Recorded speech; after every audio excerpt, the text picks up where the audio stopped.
All right, I have Alex with me, and he is the owner of Coeur d'Alene Bike Co. Post Ride Bar, and he also does some really cool stuff that I'm excited for you to. I'll try to explain it, but I think I would just butcher it up, and you would just be correcting me. And I didn't know he did all of this other stuff until I actually started to get to know you. So first, just tell us a little bit about Coeur d'Alene Bike Co. Post Ride, and a little bit about yourself. Yeah, so I'm co-owner. Chris Caro is my partner here at the bike shop.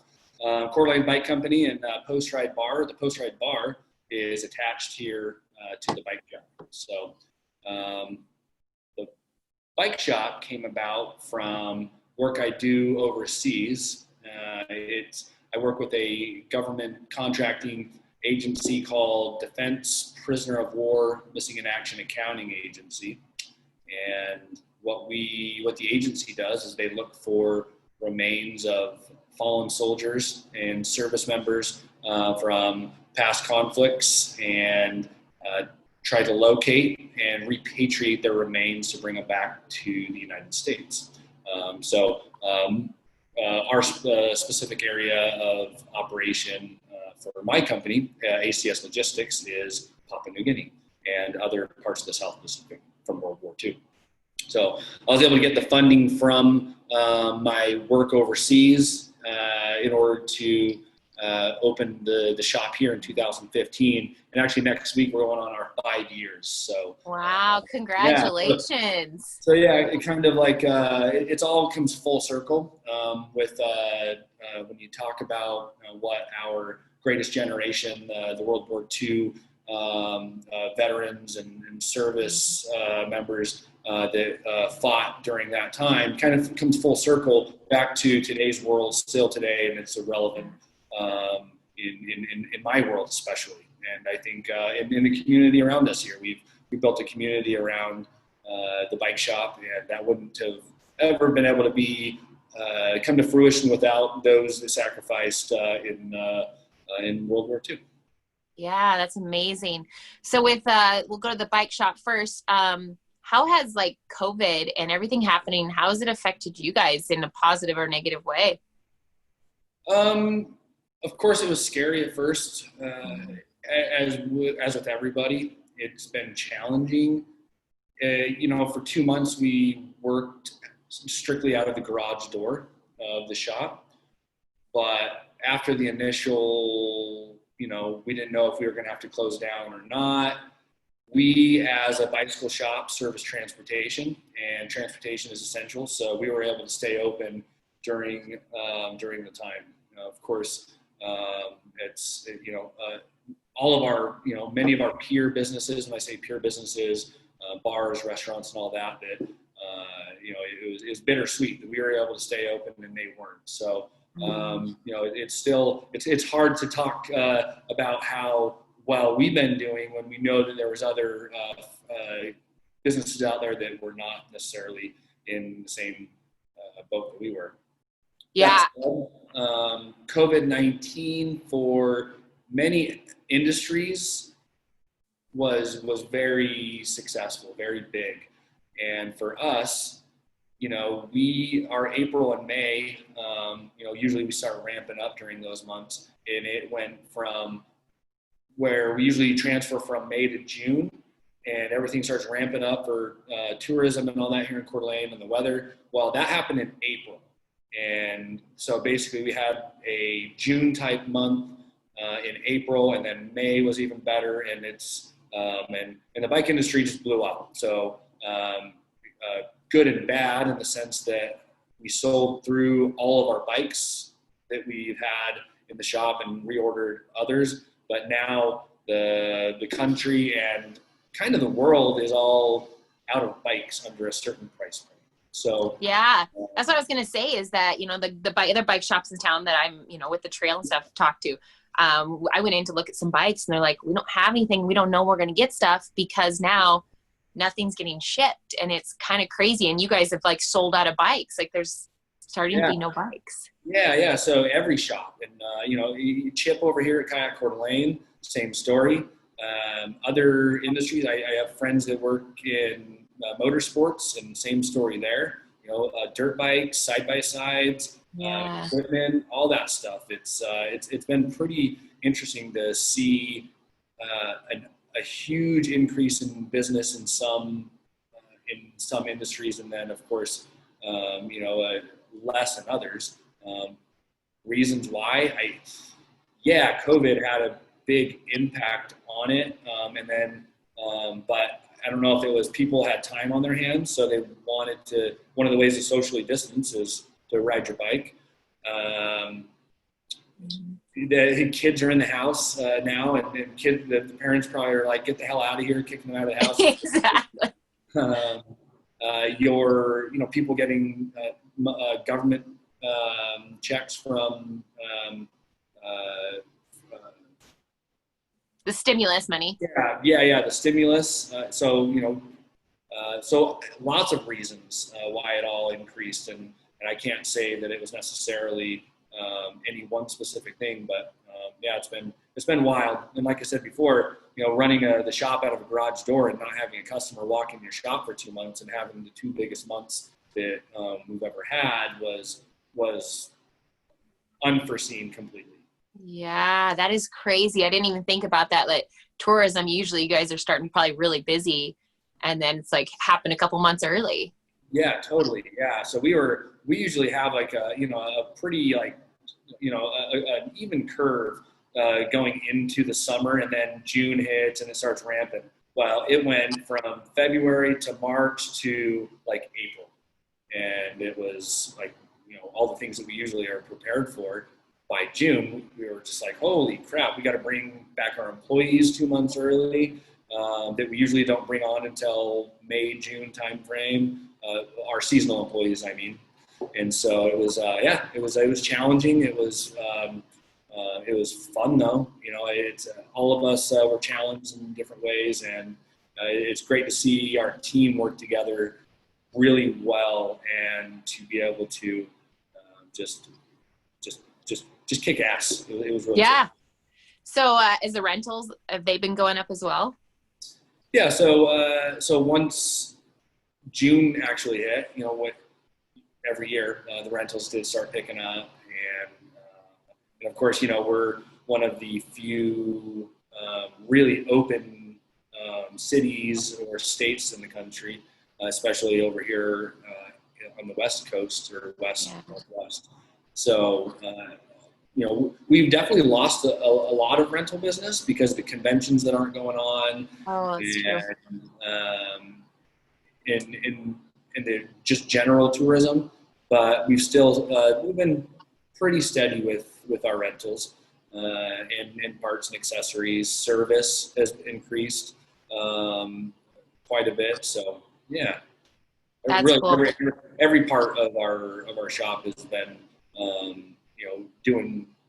being busier than it ever has been, and I cannot say enough about the team that we have here at the bike shop. That's awesome. So, I mean, you have created also, there's a community around Coeur d'Alene Bike Co. I mean, they're your loyal people. Like, you support the community. When there was those fires, you really dive into our community, give back. What has drawn you to a bike shop? Why not, a ski shop? Why a bike shop? Why a bike shop? I think that is going to go back to 2009 when I got my first bike. I got my first I got my first mountain bike in 2009 when I was getting back from my second tour in Iraq and Hawaii, and a buddy of mine asked me, well, what are you going to do when you move back to Idaho, get out of the Army? I said, I don't know, go to school and try to get a job at a bike shop.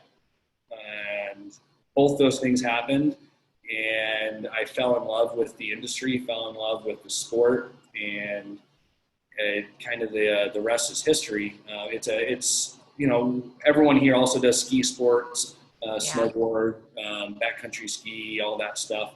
But cycling is what has been the most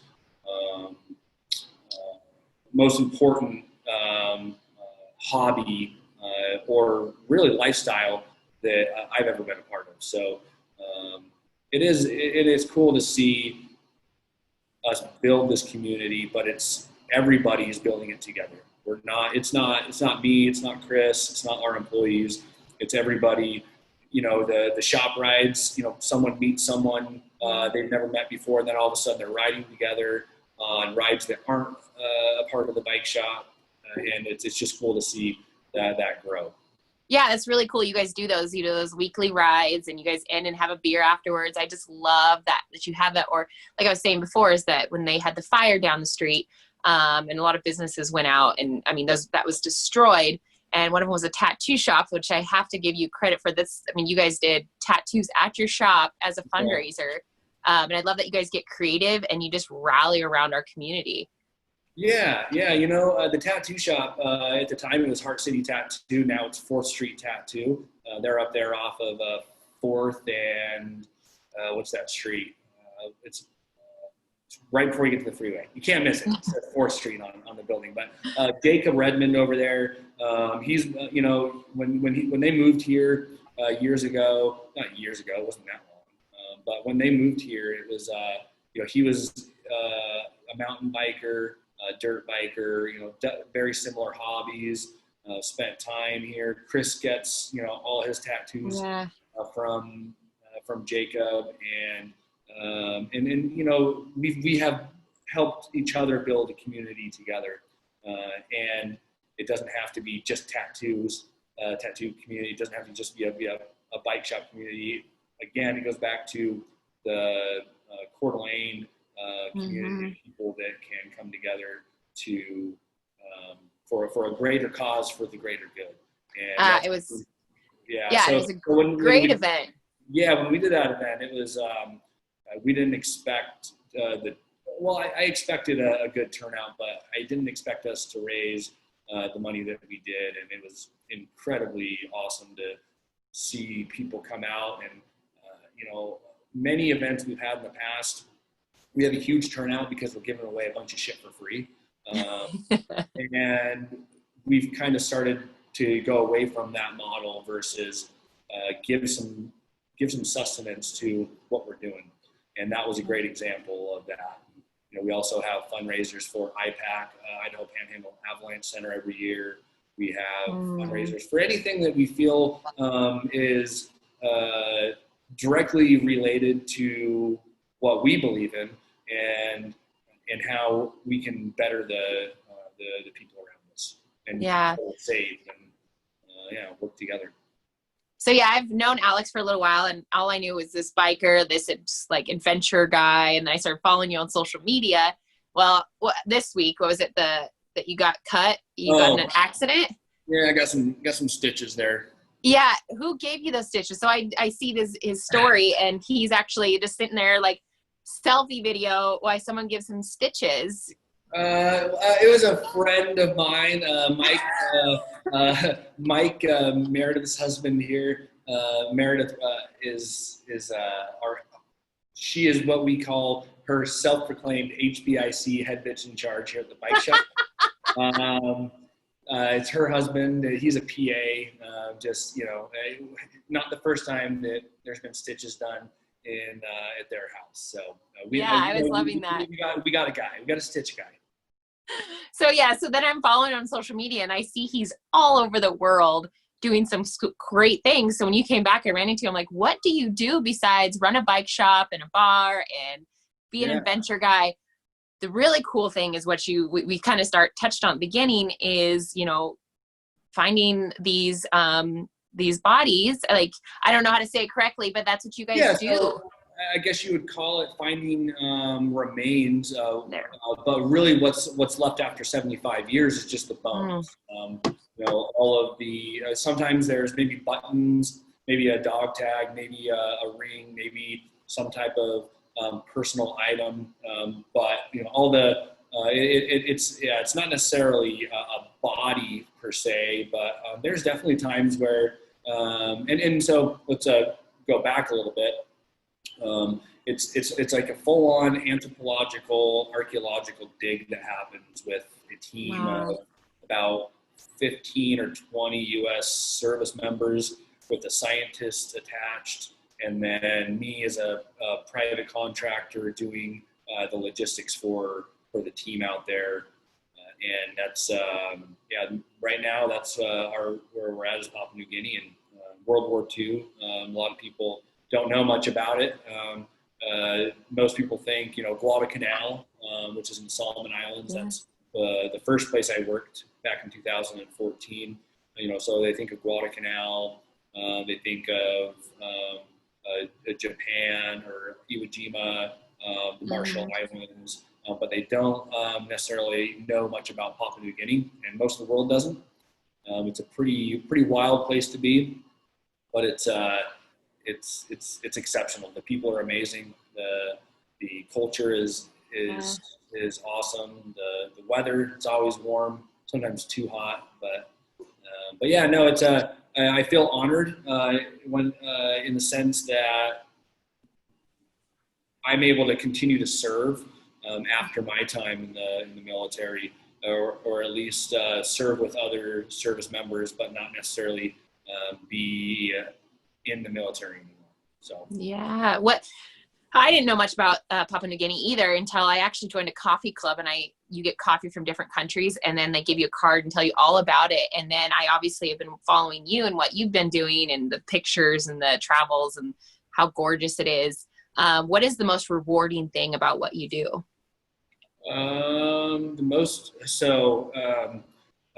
Just the other day, I got word that a mission that we did last year during April, May, and June, the site that we built a base camp out in the middle of the jungle, kind of on the swamp area, and the team was there for 35 days doing this archaeological dig, looking for the remains of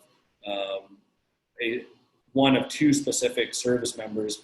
And we got word 2 days ago that they have actually identified, and they know exactly who it is, and they're going to be repatriating, not repatriating, but they'll be holding an actual service for them here in the next couple of days. So, oh, that's amazing. So that would be, I would say, that's the most fulfilling thing that I can honestly say I've ever done for any job I've ever done, whether it's military service or not. It's it's pretty amazing mission. So when you go in there, your logistics, you kind of plan it all, and kind of, what do you do in that whole process? Our logistics is very, it's pretty broad, right? The word logistics. Yeah. So I do all the in-country logistics. So they do their own logistics as far as they've already come in with an investigative team, or maybe when the investigative team is there, I set up guides for them, or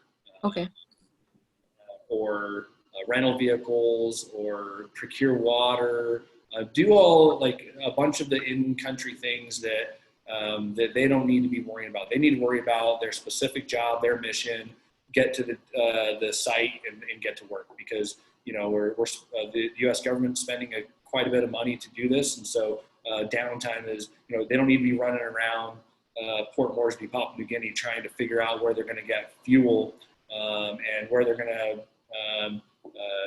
to procure all these different items. And so C-17 will fly in with the team to Papua New Guinea, and oftentimes we will transload that to a C-130 and then fly for that C-130 to a smaller airfield somewhere else in the country, that we will then move everything from the C-130 to vehicles to transport out to either a drive site, or we'll have an actual helicopter sling load area that we sling load all the equipment into a base camp, and the only access is by helicopter, and the only access out is by helicopter.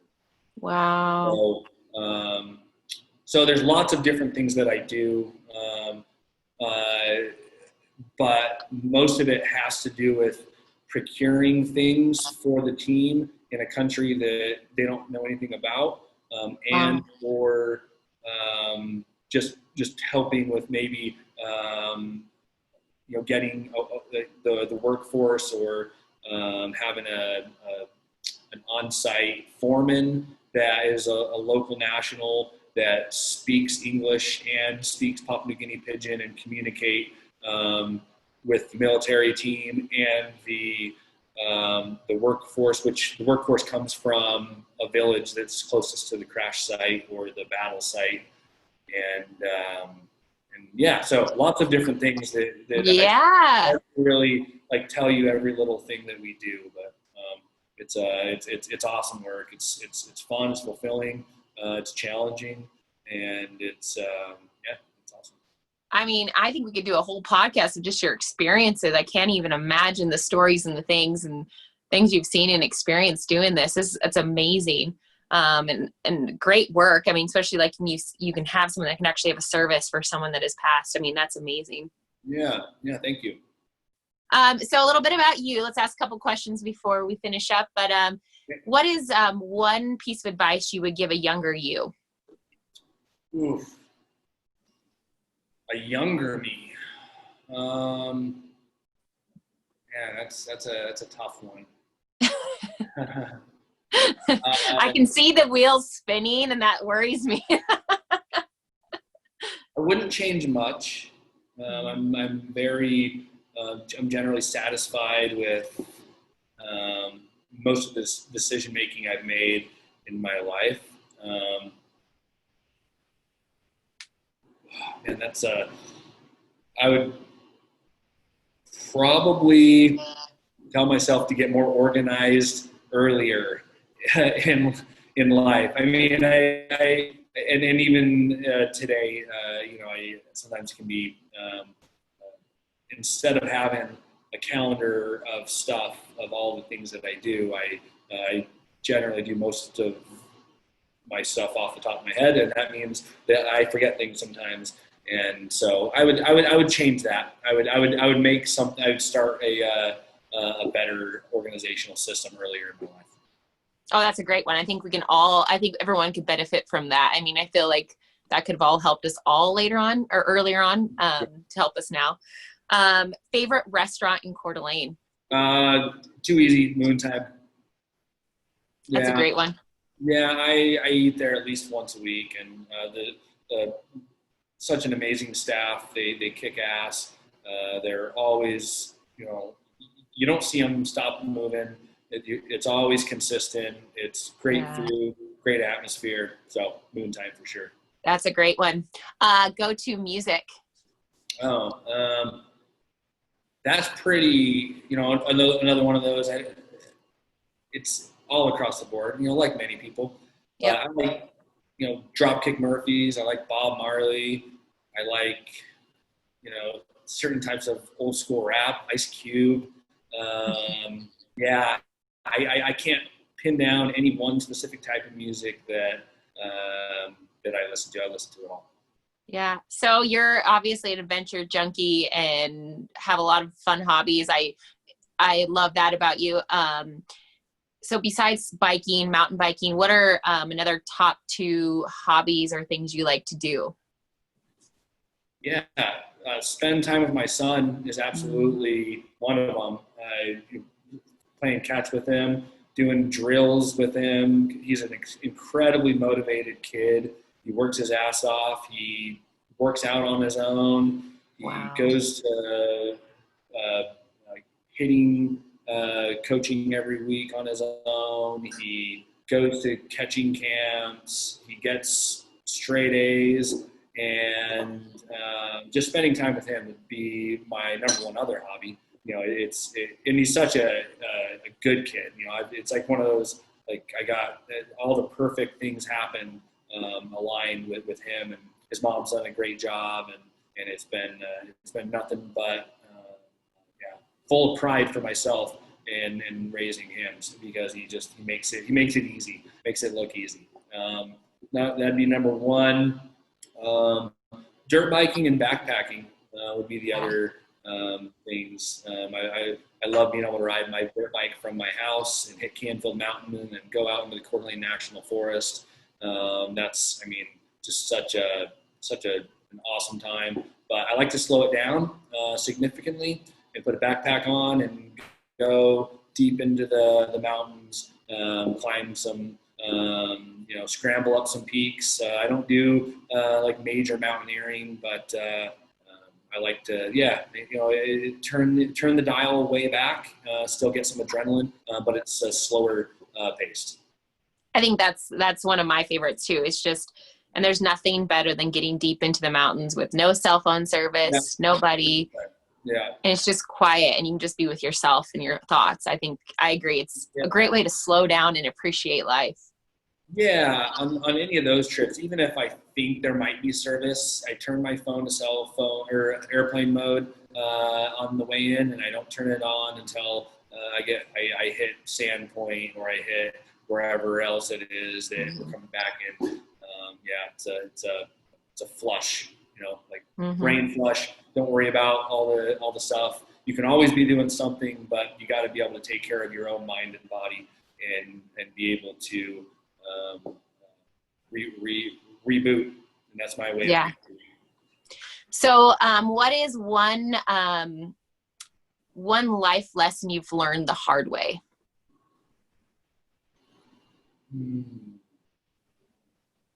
Life lesson learned the hard way. Don't expect that what you want or need to get done, that other people understand exactly how you want it done, and make sure that you're there to supervise and to explain that that you have to get it done this way. Otherwise, it's your plan doesn't work. Yeah, that's great. So how can the community support you in all the things that you're doing? The community already supports us so much, and I can't thank the Coeur d'Alene community enough for that. The Coeur d'Alene community, Kellogg, Spokane, there's people all around that support us. But the best way that you could support us, go ride your bike, have fun. If you need something, come and see us. If you want a new bike, see us, see one of the great other shops in town. That's the thing, is that there's 3 great bike shops in Coeur d'Alene. There's 2 good shops up in Hayden. No one is better than the other, but we all have different personalities. Find the one that works for you, and have fun. Have fun riding your bike and support your local businesses. That's how you can support me, is by supporting all of the other local businesses. Perfect. Well, thank you so very much, Alex, and I've enjoyed this. And if you want to follow them on any of the social media, I'll tag you guys and all of that. So thank you again. Yeah. Thanks, Tabitha. All right. Thanks for listening to Keeping Tabs. I'm Tabitha Kroc, and every Monday I release a podcast about different community members here in North Idaho. And then we end the weeks on Fridays with a podcast about the things I'm passionate about: outdoors, adventures, sports, the van life, and even current events. So if you like what you heard, make sure you subscribe to my YouTube, Spotify, or iTunes. Thank you again. Now go be kind and do something great.